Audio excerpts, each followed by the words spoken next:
So want to learn the new concept of economics? Let me help you out. Today we are going to talk about hog cycle. आपने hog cycle का तो मुझे नहीं पता आपने पढ़ा होगा कि नहीं, बट आपने कॉबवेब मॉडल ज़रूर पढ़ा होगा and it is one of the practical application of cobweb model. ठीक है, तो हॉग साइकिल जो है, जिसको हम पिग साइकिल भी बोलते हैं, it was first observed in 1920 and 30s in US and Europe. तो मैं सीधा आपसे एग्जाम्पल के बारे में बात करती हूँ ताकि आपको ये कॉन्सेप्ट समझ में आ जाए. फिर हम आते हैं कि टर्म को किसने दिया था. तो हॉग साइकिल में बेसिकली होता क्या है? Hog cycle means it was an example of raising pigs. ठीक है, तो जो पिग्स होते हैं यूएस में, जो फार्मर्स थे वो क्या करते थे, पिग्स को पालते थे. ठीक है, और पिग्स का जो मीट होता है, जिसको हम पॉर्क कहते हैं, वो बहुत ज़्यादा क्या था, उस लोग पसंद करते थे.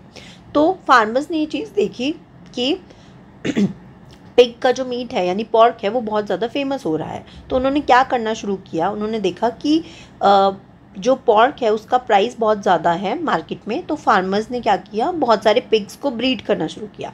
अब जब आप किसी पिग को ब्रीड करोगे तो वो एकदम से छोटे से बड़ा तो नहीं हो जाएगा, तो इट विल टेक टाइम, है ना. एंड जब तक वो टाइम होता था तब तक क्या होता था, ऐसे सभी फार्मर सोचते थे और वो क्या कर देते थे, पिग्स को पालना शुरू करते थे. As a context of this, धीरे धीरे क्या होने लग गया, मार्केट में सप्लाई बढ़ने लगी. अब क्योंकि मार्केट में सप्लाई ज़्यादा हो गई है, ओवर सप्लाई हो गई है, तो आपको पता है प्राइजेस क्या हो जाएंगे, फॉल हो जाएंगे, राइट.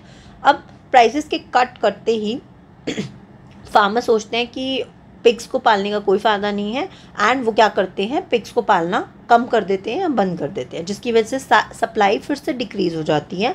एंड सप्लाई कम होने की वजह से फिर से प्राइजेस क्या हो जाते हैं, इंक्रीज़ हो जाते हैं. And this cycle keeps on repeating till इसका कोई एंड नहीं है. ठीक है, तो this is known as hog cycle and it is a practical example of cobweb model. It was studied by German economist Arthur Hanau in 1927.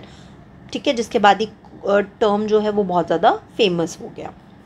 I hope आपको concept समझ में आया होगा और पसंद आया होगा. Till then, thank you.